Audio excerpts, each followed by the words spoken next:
already answered that today. And why don't you tell me again, do you think that defunding the police makes our communities more or less safe? I've never defunded the police, nor would I. So you don't you think it makes our communities less safe, is that correct?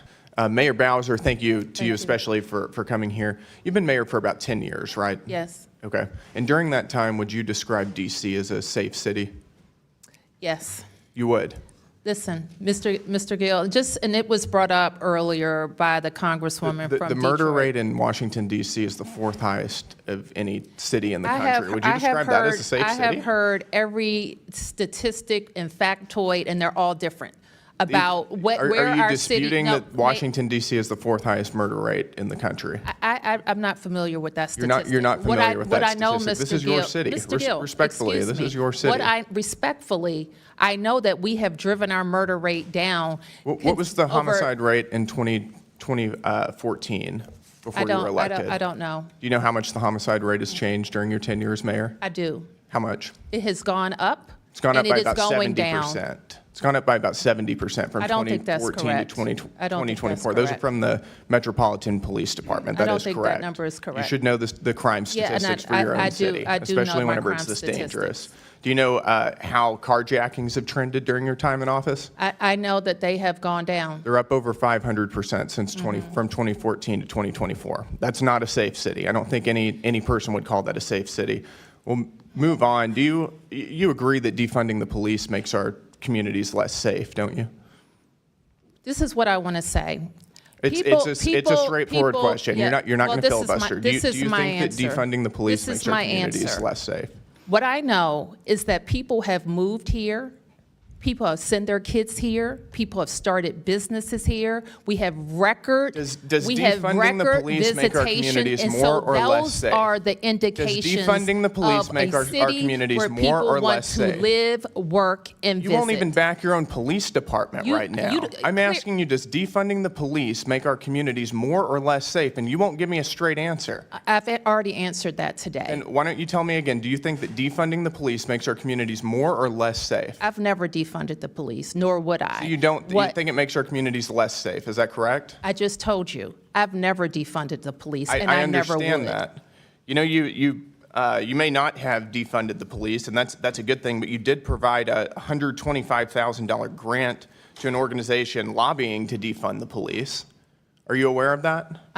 What is that you just raised? It's an organization called HIPS that you provided just this year, fiscal year 2025.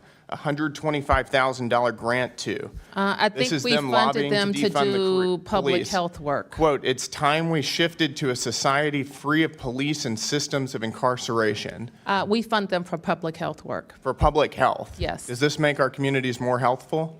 We fund them for public health. Do you think defunding our police and lobbying to defund our police and undermine local law enforcement makes our communities more safe? I've answered that or healthful? question. Do you think that providing tax dollars to an organization who wants to defund our police is good for the residents of Washington, D.C.? We wouldn't fund them for that purpose. We would fund them. But you funded them, and you chose to give them money. You gave them hard-working tax dollars to an organization that wants to defund the police. We fund them for public health. Do you think that giving free housing to illegal aliens is an appropriate use of tax dollars?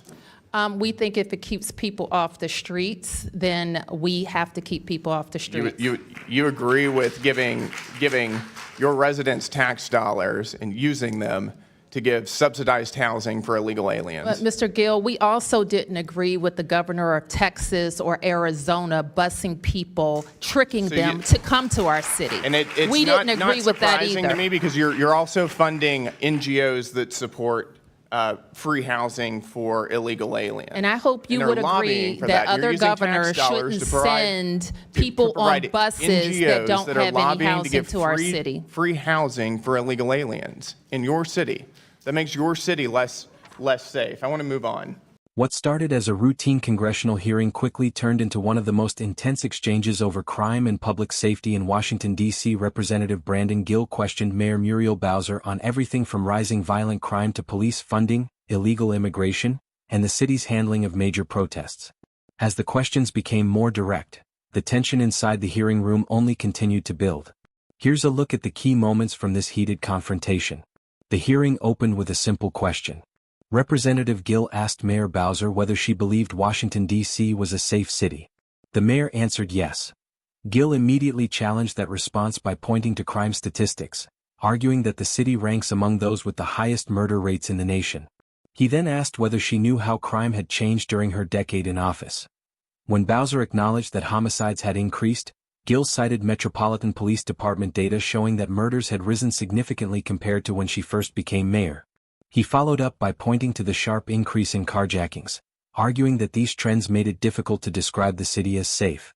The discussion quickly shifted to policing. Gill repeatedly asked whether defunding the police makes communities safer or less safe. Instead of giving a direct answer, Bowser emphasized that her administration had never defunded the Metropolitan Police Department. Gill then raised questions about a city grant awarded to an organization that has publicly supported reducing traditional policing. Although Bowser explained the funding was intended for public health programs, Gill argued that taxpayer dollars should not go to organizations promoting policies that could weaken law enforcement. If you're enjoying this breakdown of today's hearing, be sure to click the subscribe button and turn on notifications for more congressional hearing highlights and political news. In May of 2024, and this was referenced earlier, there were some major pro-Palestinian protests and sit-ins at George Washington University. This was during final exam season. They were terrorizing Jewish students. They were doing it for weeks. It was a major problem. The police were called in, and you stopped them from doing their job. Why is that? I didn't stop the police from doing anything. It is illegal for them to block a roadway. We've got the law right here. It's unlawful for a person, alone or in concert with others, to obstruct or incommode any street avenue. That's exactly what they were doing, and you refused to allow police to clear them out. Why is that? That's incorrect. Why would you stop police? Clear the record then. I never stopped the police. You didn't stop them? No, I did not. You didn't stop them. Would you like to explain what happened? Why police never cleared out this roadway? Police did clear roadways. They were there for weeks. Police cleared roadways. They were there for weeks, Actually, terrorizing Jewish they students, were and this was probably in on your city. private property, not on the roadway. No, they were on public roadways. No, they weren't. Terrorizing Jewish students, they and you weren't. allowed it to happen. No, I they yield weren't. my time back. No. The conversation then turned toward immigration policy. Gill questioned whether local tax dollars should be used to provide housing assistance for people who entered the country illegally. Bowser defended the city's approach, saying the priority was keeping people from becoming homeless while also criticizing the transportation of migrants into Washington by other states. Gill countered that city resources should first serve legal residents and taxpayers, creating another sharp disagreement between the two. The hearing concluded with questions about the pro-Palestinian demonstrations at George Washington University. Gill argued that protesters blocked public streets and created an unsafe environment for Jewish students, claiming city officials failed to respond quickly enough. Bowser rejected that characterization, insisting she never prevented police from enforcing the law and that officers acted where necessary. Gill remained unconvinced, arguing that the protests continued for an extended period before stronger action was taken. The disagreement highlighted broader questions about balancing public demonstrations with public safety and law enforcement. The hearing showcased sharp differences over crime, policing, immigration, and city leadership in the nation's capital. Representative Brandon Gill argued that Washington's crime trends reflect failed policies, while Mayor Muriel Bowser defended her administration's record and disputed several of the congressman's claims.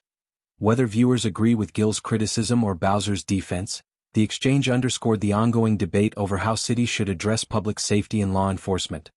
What do you think? Did Representative Brandon Gill ask the right questions, or do you agree with Mayor Bowser's responses? Let us know in the comments below.